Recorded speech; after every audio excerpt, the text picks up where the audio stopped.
Yes, thank you very much, and thanks for coming. I was saying, I don't go that many places where people are honored for me to be there, so it's good to be here today. So I'm just delighted that Lisa and the museum invited me over here. I worked on the book for a long time, and then finally printed it at the end of December of last year. Well, now what are you going to do? You have to let people know that you have it, and I was like, But then I started making a few efforts here and there. They carry it at the museum in Edinburgh, and they carried the original. And by the way, and you'll see it in the slideshow. This is first edition. This is what it looked like when it was first published. And so I'll pass that around so you can, it'll be dark in here, but still you can see how it's a small little thing compared to this one over here. So anyway, it's good to be here. I have a brick, and it's from Sam Fordyce, where Charles Jr. had a post office and his building, and I think I have a slide of that. So through a friend of mine, a nephew of former McAllen Mayor Othel Brand, his family owned farmland all around that area, and the building's gone, everything's gone. This came from the walkway. But he had his garden in McAllen, kind of the bed of his garden had these bricks in it. I said, oh, those are beautiful. And he told me where they're from. I said, I'd love to have one of those. And a couple of months later, he comes to Elvia's birthday party with a plastic bag, which, like from Walmart. And I was like, he goes, there's a brick in there. And I was like, I thought it was a gift for Elvia. It was for me. So, and it's a very valuable and treasured gift. And I'm going to get a little plaque to put on there where it's from. So we'll start the slideshow, and before I start the slideshow about the book, I just want to show you a couple of pictures. This is my great-grandfather, George Jr., and you'll see he's the father of Emilia, who wrote the book. And I don't know why it's so look here. He was the ice distributor for Western Hidalgo County. So that probably means, well, not Wesico, not that area over there. So ice donated by George John was his middle name, George John Jr. And the picture, this one's not, it doesn't display very well. Probably July the 4th. And then the next picture is his store in Mission, the Mission Supply Company. Look, furniture on easy payments. They had that back. Yeah, because that's where the furniture guys make money, on the easy payments. Yeah. Because you're paying interest. And then you can't see it here, 5, 10, and 25-cent goods, a specialty. Like Walmart. Like, cheap, cheap, cheap, cheap. Do you have a nickel? We got something for you. Okay, so now, let's see here. How do I go back to the beginning, my good friend? I go up to the top, and does it pop up? Let's see. I hit escape. Yeah. Nope. Let me go back to PowerPoint. There's PowerPoint. So, okay, well, oh, I see it. He said I couldn't see it here. I just go right up here. Where's my arrow, Lisa? How come my arrow's up? It's because it's not on the, on the screen. I mean, it's not on here, right? There you go. So how do we get up? Oh, here we go. Slideshow, play from the start. Okay. 11:15. Thank you. So very good. Okay, so this is the cover. You've seen the book over here. So the presentation is about what's in the book and how the book came to be, the first edition, and then how the second edition came to be. Charlie's filming this. I don't know what they're going to do with the video. I didn't think to sign, if there's any dinero coming in from the video, I'd like. It's going to be on our Facebook. So. My dad, when my father published this book originally, he called it a modest little booklet. And when it went around, you saw how modest it was. My grandmother was a college professor at Pan Am.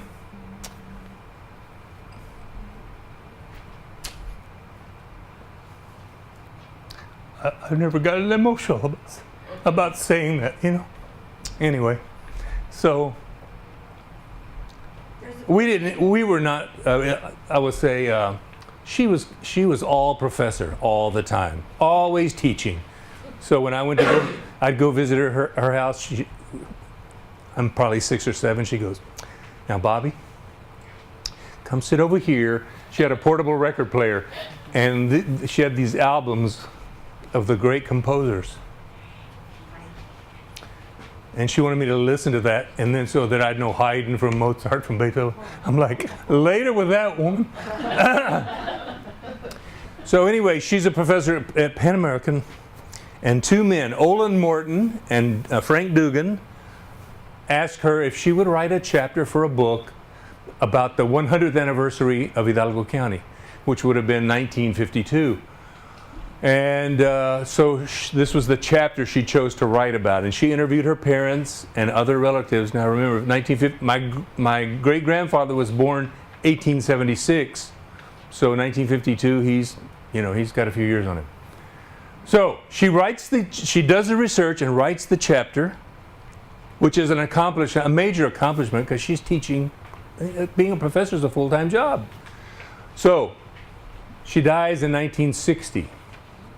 She had pancreatic cancer, and a former student of hers, Dr. Mario Ramirez, said, "Bring her to my clinic in Roma." And then they took care of her like hospice care. So she died in 1960. My father inherited all of her books and everything. Then he published the book in 1971. He was at Region 1 leading a team of people that were producing bilingual educational materials, and he had an artist on staff, and he hired her to work after hours and do the illustrations. So this is his picture. And he had this New Santander Press, and he published, as you'll see over here, quite a few titles.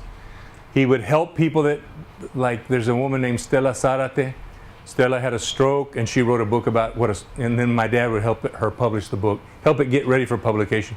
They would send it off for printing and binding. Now, you just go to CopyZone. CopyZone helps you make the book. They helped me do this. This is my grandmother. This is a portrait that used to hang in Amelia Hall. Now they've changed the name, because when they named the building after her, they didn't. It was not cool to have the Ramirez name. Just like Freddie Gonzalez won the Medal of Honor, and when they wanted to change the name of the street from Ebony Lane or Country Club, whatever it was, to Freddie Gonzalez, there was an uproar. Woo! Our property values will go down, etc. But the Board of Regents changed, and then they named it Emilia Junior Ramirez Hall, and you'll see a picture of that later on. Okay, so now we're into the content of the book. In the very beginning, she talks a little bit about the ranches, and you'll read. Let me just say one other sentence. Does anybody in the room know when Reynosa was founded? No. I want to say, I should know this. It's one of 2 days. It's either 1747 or 1757, before the Declaration of Independence and everything like that happened. So there were people living in Reynosa, people living in Cerralvo. If you go to Monterrey, you go through Cerralvo. And those people, because this was Mexico at the time, back in that time, it was part of, before 1810, it was part of New Spain. After 1810, it was part of Mexico. But they came up as far as Mier in that area, and they had ranches going up there.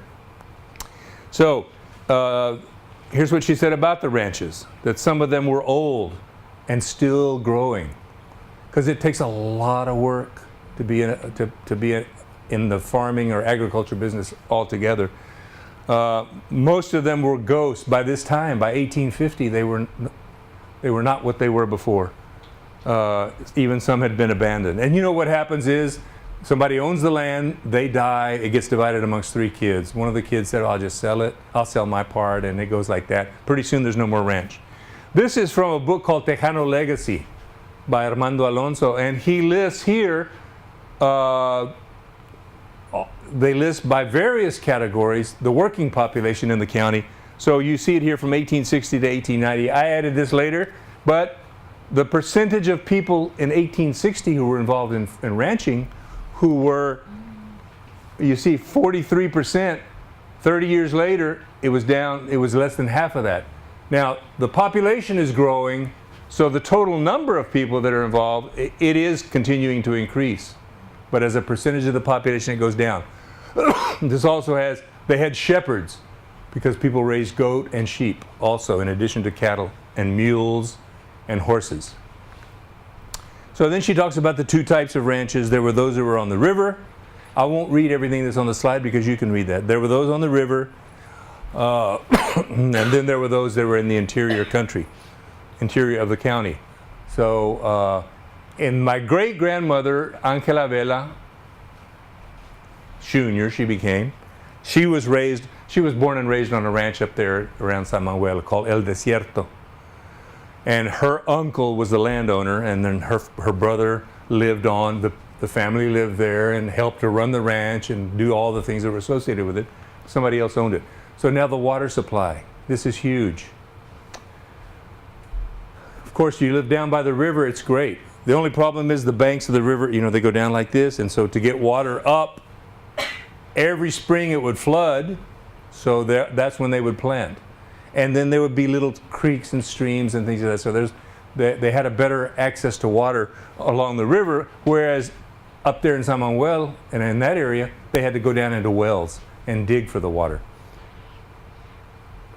So this is an illustration of them drawing the water on the ranch like Santa Anita, which is owned by the McAllens. Jimmy McAllen owned Santa Anita. And so they drop the bucket, and the horsemen, can you imagine? And they do this 24/7 in shifts, of course. But imagine you walk the horse back here, and then you walk the horse here, and this guy empties the bucket and sends it back down. But that's how they got the water. It's just all the time that they worked to do that. The people were, very important, Mexican, with few exceptions,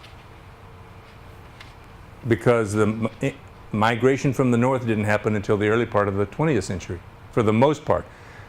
Now, this is how my grandmother was. She did not put anything personal in this book at all, really. I mean, her own grandfather, the grandfather of her husband, was an extranjero, because he came down here with Taylor's army.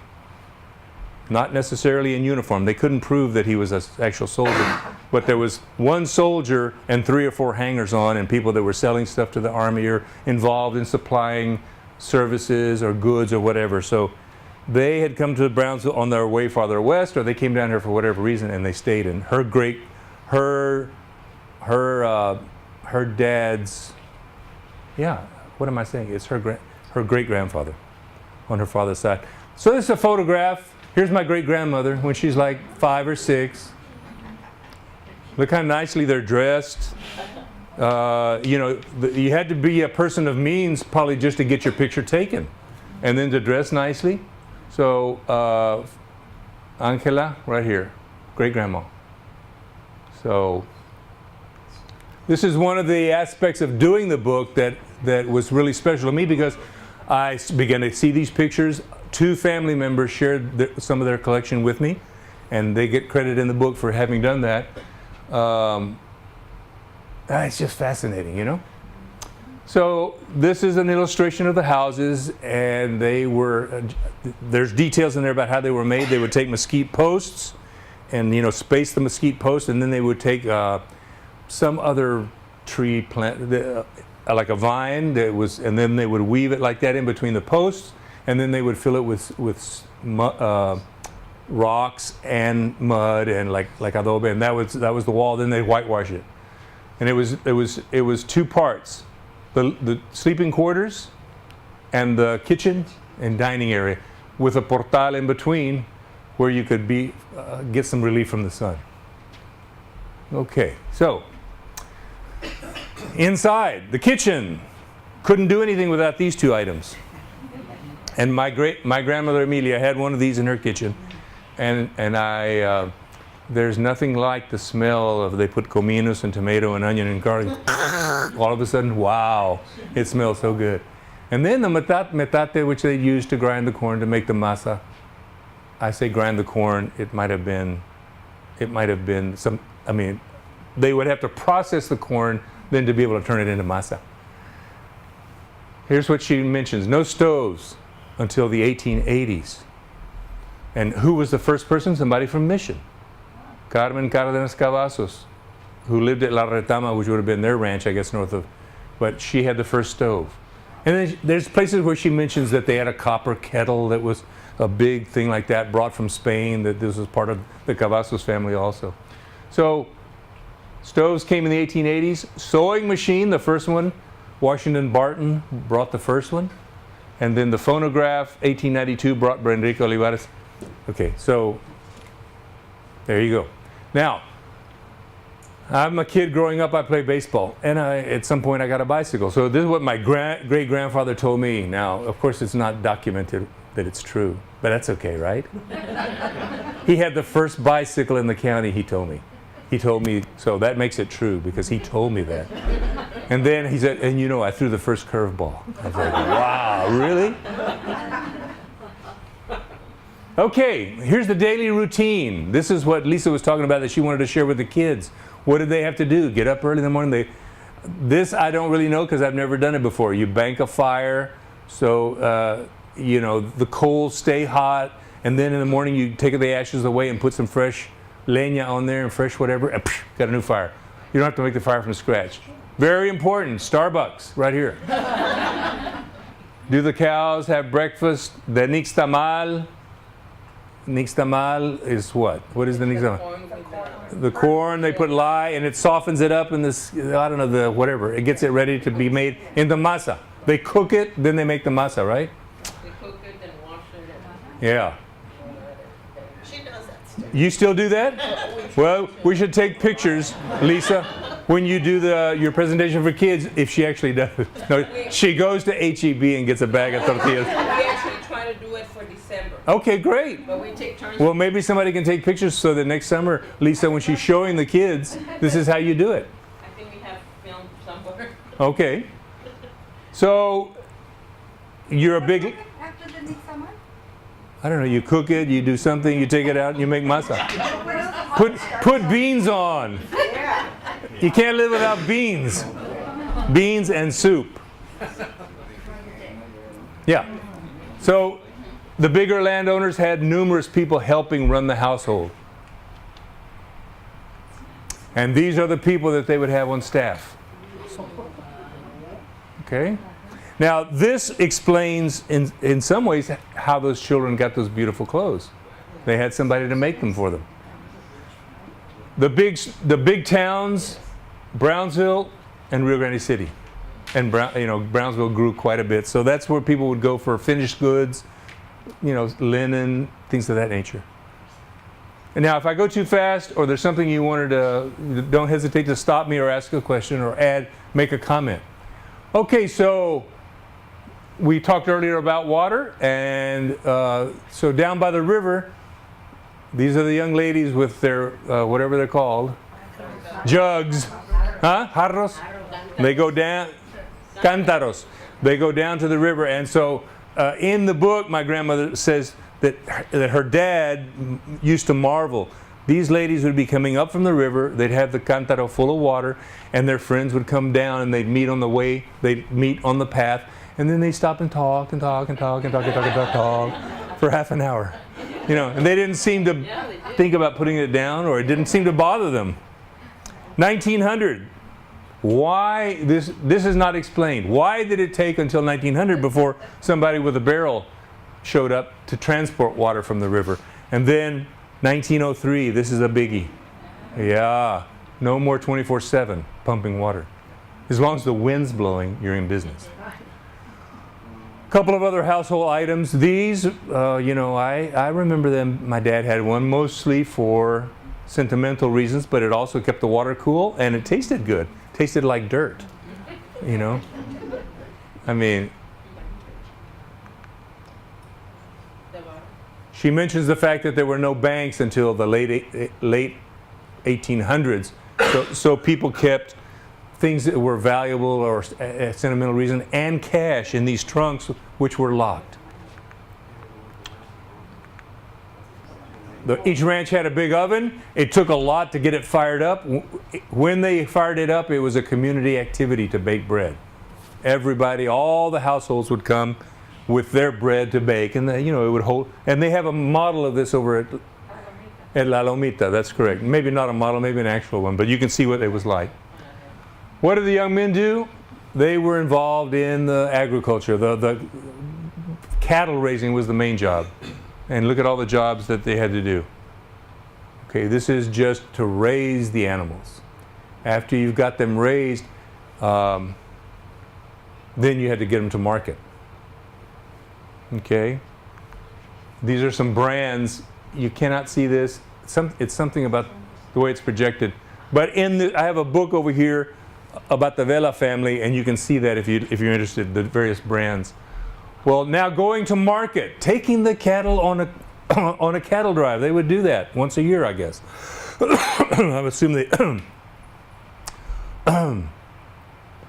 And my great-great-grandfather, Charles Jr., he was involved in doing that. It says 6 months. I've seen 3 months. It just depends what market they were going to. And also, gradually the railroads are moving south. So at some point, they're able to move cattle by railroad. And they don't have to drive them quite so far. But the men would be gone for a long time. And the women were left alone, so to speak. Maybe some of the ranch hands would still be around. But this is another thing Lisa talked about. Oh, and I should say, my great-great-grandfather, his house got assaulted by robbers, banditos, a couple of times, and one time he got shot in the jaw. And they brought him from his ranch, which was between San Manuel and Falfuria, somewhere up in that area. They brought him down to the McAllen Ranch, and then they sent for the doctor. Where did they go to get the doctor? Yeah, that's a good guess. Brownsville or Rio Grande City was closer, so they sent for Rio Grande City. And in the book, you'll read the biography of Charles Jr. It says the doctor said, "Well, you'll live for maybe 6 to 10 years." But I'm like, what a weird number to come up with, And that's probably like saying you'll live forever back in those days. I have a question. Yes, ma'am. How far before where the cattle traveled, 6 months, okay, where did they actually have like a slaughterhouse, from point A to point B? Yeah, that's a good question. Fort Worth, I don't know that history. But that's a very good question. But if they're gone, you got to remember, think how slow the cattle walk. And then they got to feed them, and they got to rest. And, let's say it was Fort Worth. Although in the biography, my great-grandfather George says that his father, they would drive the cattle sometimes as far as New York. Oh, okay, because they were being sold, Yeah. The military was a big customer. And, those are good questions. And of course, if you sell it in Fort Worth, where there's a lot of other cattle being delivered, you're going to get a lesser price than if you go further on and you're the. So, but I'm hoping to find that in Tejano Legacy. I haven't seen it, but I know I'm sure the information is there. This is the meats that they would eat, and look at quite a selection. And over here, the vegetables. And Lisa was talking about, well, what did people grow in their gardens? And here it is. The chile is not listed up here, but that was important. So, nopalitos, we still eat those. Here they're making machacado, very popular, never turned down by a family member. They needed lots of it for the trail drive. She talks about special days, and which one is not up there? Christmas. Why is that? I don't know. These are all big community events. Christmas maybe was just a personal. On the day of Three Kings, the 6th. Yes. That's when they celebrated Christmas? Uh-huh. Okay. Well, there you go. Right here. El 6 de enero. My daughter was born on that day. So New Year's, we timed it that way, So New Year's Eve, they'd have a big dance, big party. Then they would invite an orchestra or somebody to come from Rio Grande City to play. Everybody from all around the ranch and other ranches probably, they'd have an all-night deal. And then she says they would also have a rifa de los compadres, and they would put all the men's names in one glass and the women's name in another glass, and they would draw them out. This was on New Year's Eve, okay? And 6 days later, they would have the Dia de los Reyes, and then they would exchange gifts to compadres. There's nothing romantic about it. Yes, Lisa? I had a question. I reread this part a few times. Okay. I was trying to figure it out. So when they do that, when they draw the names, do they do that every year, and then every year do you get a new compadre? I'm thinking yes. Because otherwise it'd be like, well, the archivist and I we reread it yeah. 3 times, and we're trying to figure it out. So do they get a new one, and then they just sort of have a family? I would. But my guess would be yes, because otherwise, there's nobody new on the ranch. No compadres this year, or maybe okay, you're still compadres from last year. And how are we going to get an answer to that? Right. Contact yes. I was just going to say, I would imagine those were the times when people would mostly travel and visit the other ranches. If Okay. you have, like your extended family pues sí. friends coming over, then you have more people to draw names from. That's true. That would make it Yeah, and I guess if they came for New Year's Eve, they were going to be coming back for January 6th. So one of those mysteries, like why did it take until 1803 or whatever it was, or what day was it? What year was it that the barrel? The 1903. Why? What? You know. Okay, so this is a big holiday which we don't even hear about anymore. This is how the young women would get their haircut. Put it in braids. El día de San Juan. El Día de San Juan. St. John's Day. So again, why did they do this tradition? And prior to 1880, that's what they did. Okay, what happened in 1880? That's not in there. You know what? Probably, I mean, this probably goes back to a time before there were people had a lot of scissors. Maybe, I don't know. I mean, that'd be one guess. We didn't put up there the first scissors in Hidalgo County came in 1880. But here's what she says. Any day was special if the people decided to get together and cooperate in whatever it is that they were going to do. And these are some of the activities: baking bread, slaughtering a steer and processing it and all that, and then having a quilting party. So this is the ladies shown at a quilting party, and the owner of the house would make all the preparations, and then she said very infrequently, but sometimes they might finish the quilt in a day, but probably not. This is before it started to fall down. It's a church that was actually built in more recent times. It's on the road that runs from San Manuel area over to San Isidro. Guadalupe Torero. There you go, Guadalupe el Torero. Huh? It's by 1017. On 1017, correct. And so if you're going west, maybe North of 681 from here. yeah. And then you go on the left-hand side of the road, you'll see it. And they've gotten together up there at the Catholic Church in San Isidro and raised money to try to rebuild it. But I have it here because this building is important because religion was a central part of the life of the people. But there were no priests in the area. They would come occasionally, and then gradually, with the coming of the priests from La Lomita, they would maybe come more regularly. So the women, the mothers and the tias, taught the children the Catholic catechism, but they couldn't baptize them, and they couldn't give them first communion. All of that had to wait until the priest came. And I'm guessing, I don't know. I don't know if all the weddings took place. Maybe they had some informal way of marrying people. Maybe you would know that. But nevertheless, you had, for most of the Christian sacraments, you had to wait until the priest came. Yes, ma'am. Hi, all I've heard, and I have one remaining uncle on my dad's side, Little Silas. Okay. They would, missionaries would, ride the horseback or whatever, whenever they would get to a ranch. I think it was like a big gathering, like all the communions, all the weddings. Baptisms. Right, everything would happen in at one time. Right. And maybe if you had to be buried already, they'd go over and say a special prayer for you, Sorry I couldn't be here for the funeral. But, So, spiritual life of the community was revived.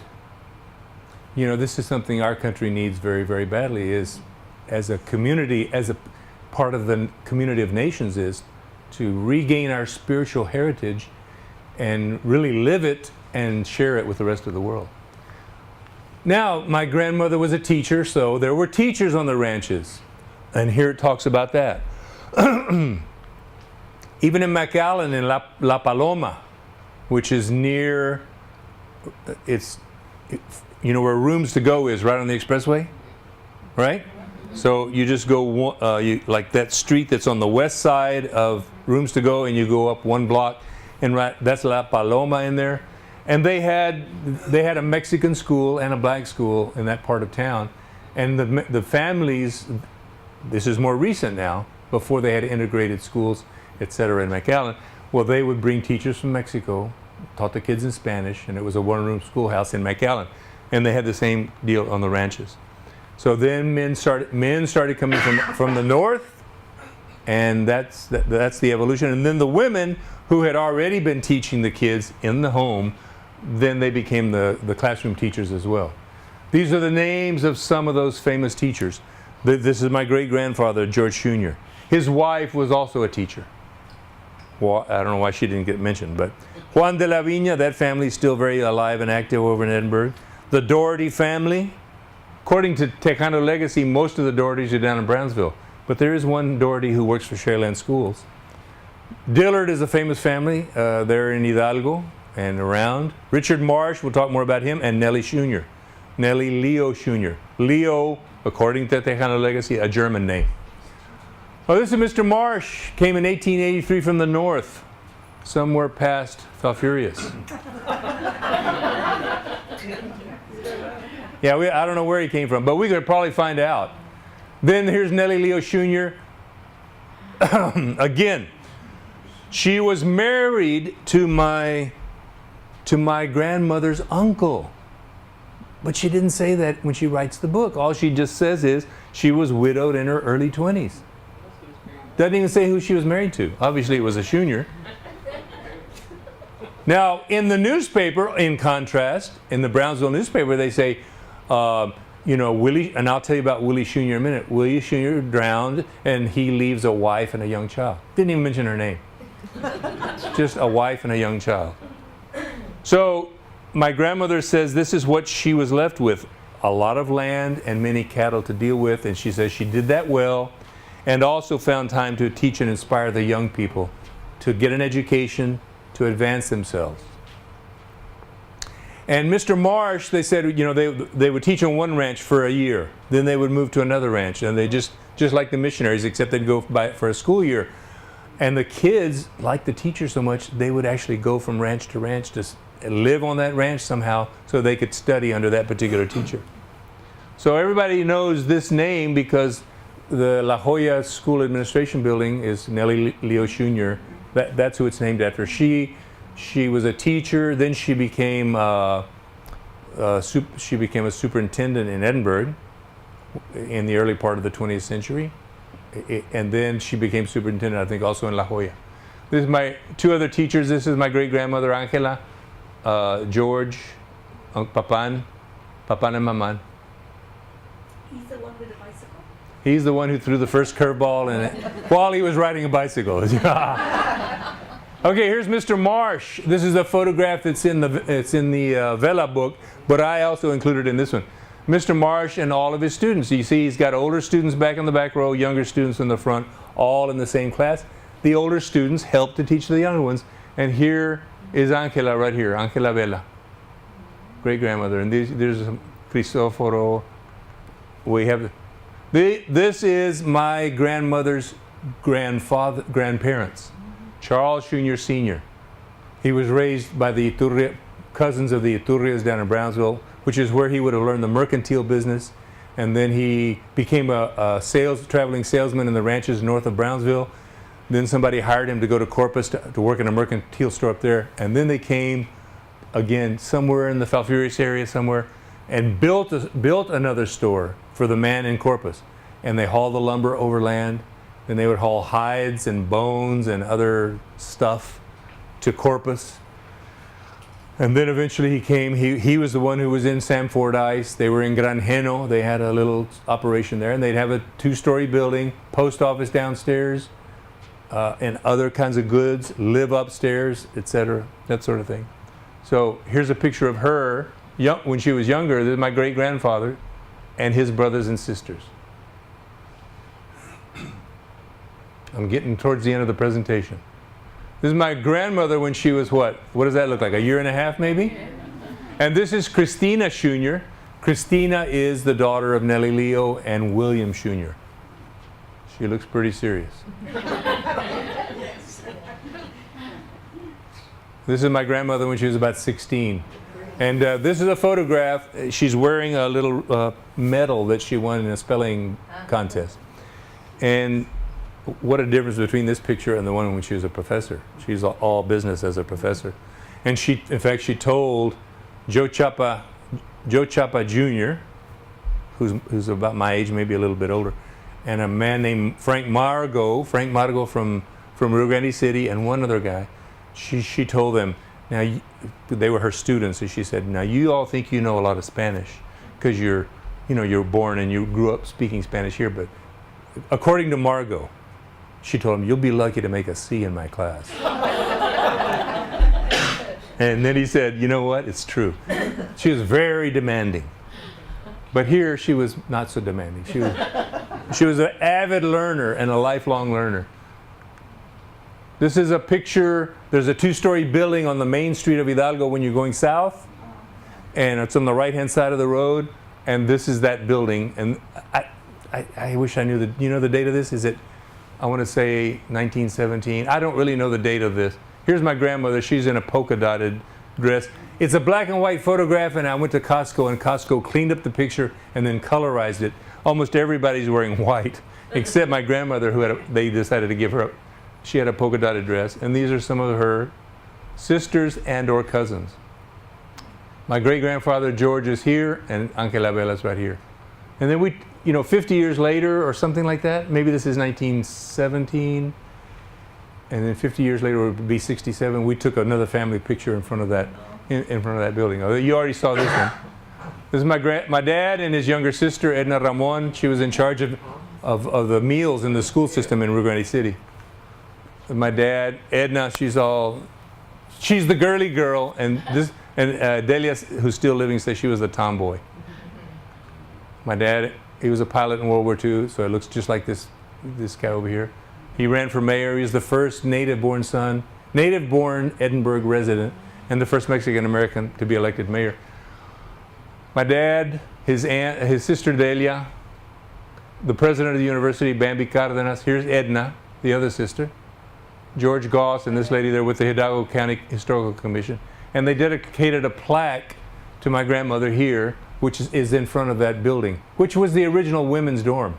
Yes. At Pan Am. Yeah. And what about Esther? Tia Esther is 100 years old. She turned 100 in November. She's Emilia's youngest sister. Still 100, still doing pretty well. Uses a walker. Here is this guy's in the Army now. This guy's in what, 6th grade or 7th? Going to 7th grade. There's Big Dan, my brother, and my older brother. I don't know why we're not. We lived in Dallas, I think, at the time. 2008. Yeah, anyway, we didn't make it, or we weren't invited. Okay, so this will be interesting for all of you that do history. One of the things I found is this website. I need to go back one. It's called, and I'll chronicling america.local.gov. And I'll tell you what I found in just a second, because I know some of you are writing that down. So there's a project to digitize early newspapers from the United States, and it's pretty interesting. So, but if you don't get it all down right now, I'll come back. There's a smart lady right there. Take a picture. Yeah, and I can come back to it, guys, if you don't get it right now. So this is what the website looks like. I put in Texas, 1900 to 1920, and I put in the last name Jr. So for anything that's in any newspaper that they've digitized that has those parameters, I'm going to, and this is what it looks like. You get a web page. It doesn't say on here how many results there were, but every place you see a little red, that's a mention. That's where the Junior name is in the paper. Go back to that. Yes, sir. This one? That page is available on Junior. 11 million. Well, I don't. No. Yeah, no. You're right. So, you know, now here's what it includes. Little things like this. This is the Brownsville paper, and it'll say things like, you know, if you read the Progress Times, did any of you read the Progress Times? Well, there's some lady that writes a column about who she saw in town, you know.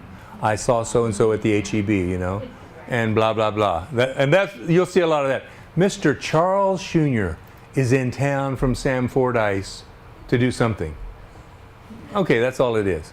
But there was other stuff too. Like June 18th, they had a major drought up here. And went on lasted a couple of years. And people were hurting because their gardens probably weren't growing very well, and the animals were suffering because there wasn't food for them to eat, etc. So they put out a second call for aid. People didn't respond to the first one. 1896, William Jr. got named postmaster, which is why at Sam Fordyce he had the post office, which is good. Everybody has to come to the post office to get their mail, and then you can sell them other stuff.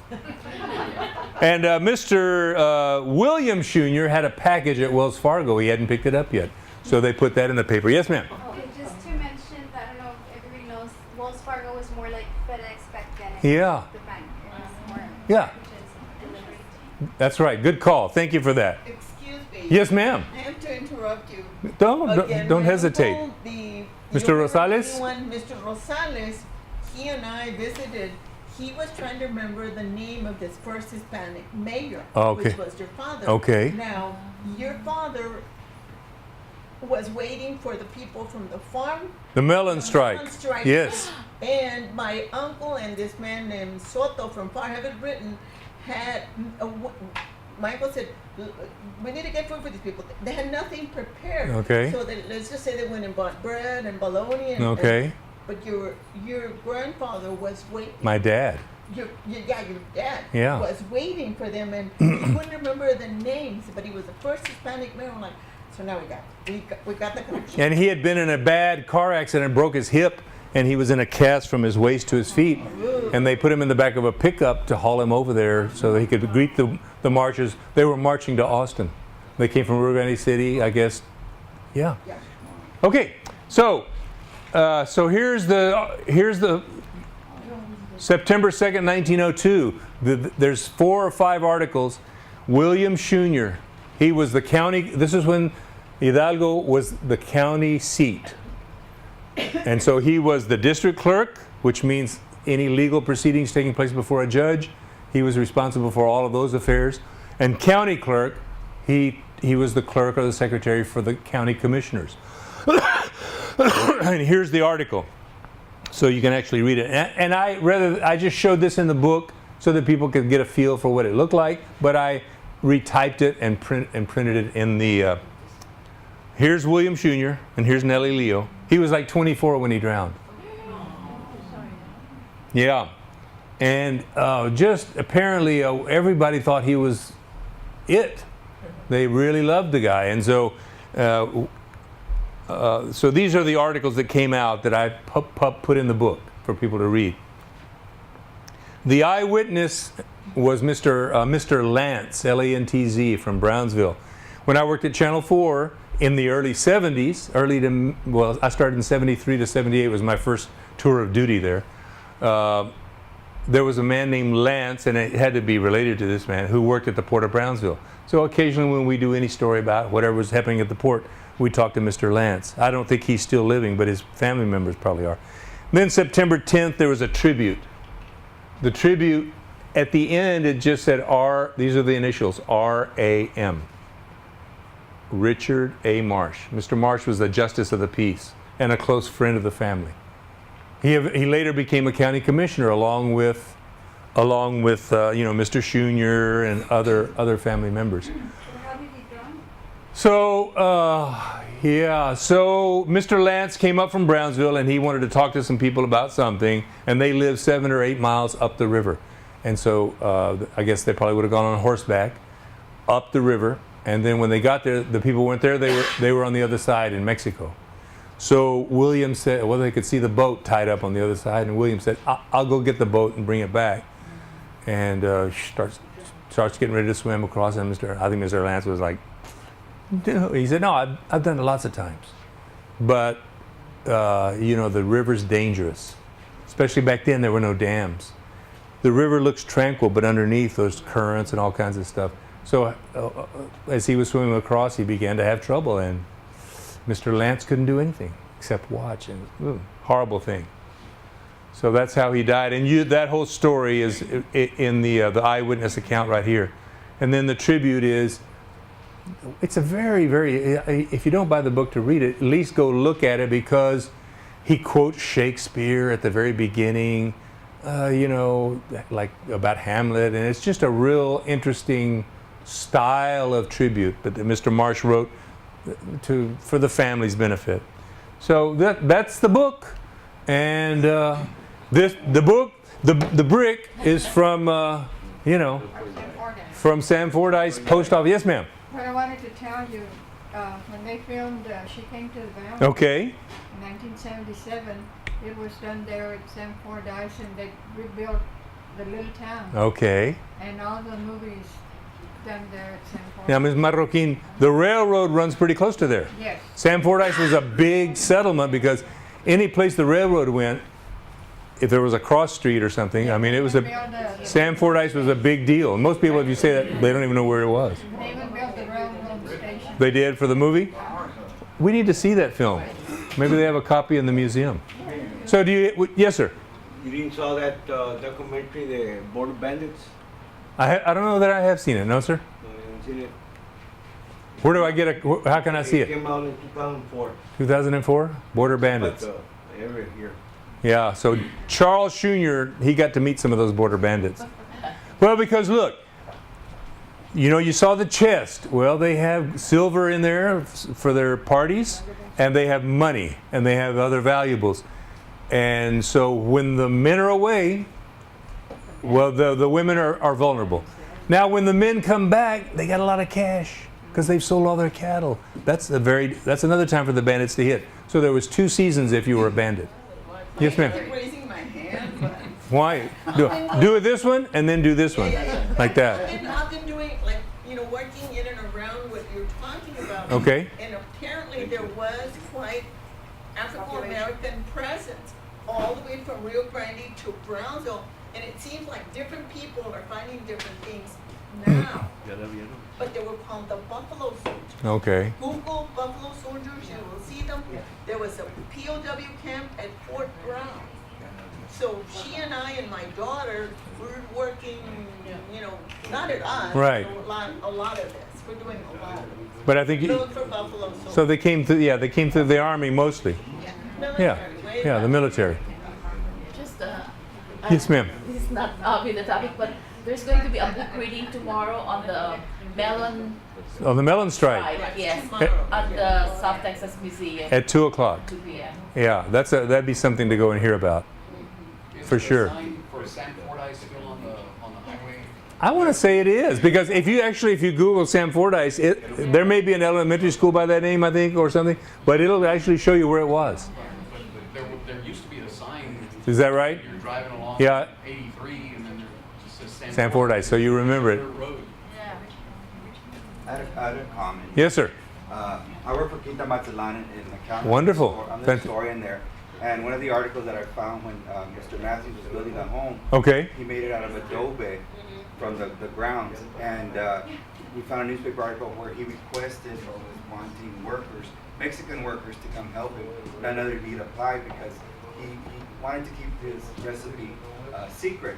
So as the story goes and people have chronicled there, basically he didn't want any white people around that knew English because he was going to be talking to them in Spanish, and then the Mexicans wouldn't be able to reveal his secret to the public. And the blocks are 18 by 12 by 6. Did y'all get to see and touch this? They're not little blocks. But That- yeah, Well, and then he reminds me, Papan had a brick factory out here somewhere in western Hidalgo County. Of course, they moved the courthouse from Hidalgo to Edinburgh, and it was a wood structure, and then they put up a brick structure. He sold 1 million bricks to... It was good to be inside it, you know what I mean? He was helping make America great again, too, by selling 1 million bricks to the county to build the courthouse. They had a brick factory here in Madero. In Madero, okay. So imagine he distributed ice, he had a furniture store, he sold goods, he did bricks. He was a hustler. Very industrious. So, any other questions or comments? On kind of the... Yes, sir. Tell me your name again, sir. Victor de Leon. Victor. Historian for Quintana. I mean, he's double checking me. Bye. No, what I was going to say, because I know you took your family, your grandma's book and kind of Yes, sir. researched it. Right. So, you know, a lot of people say a lot of stories. My mom has passed, but she's always said the stories of, she grew up in La Saltorada in Stark County. Okay. She had her stories of in kindergarten that they would drive her from the interior ranch, drop her off at the school. Okay. And she stayed as a live-in For a week or so. for a week. Wow. And on Fridays, my grandpa would go pick her up and drive her back to the ranch, back and forth. And I was like, "But you were in kindergarten." She said, "Well, that's if I wanted to go to school, that was what I had." That's to do." awesome. That's And a then I great said, story. "What did you do?" She goes, "I was in charge of pulling the water out of the well, and I could stay there for free." And he goes, "My grandfather would bring like a goat to kind of exchange for her being awesome. boarded at the school."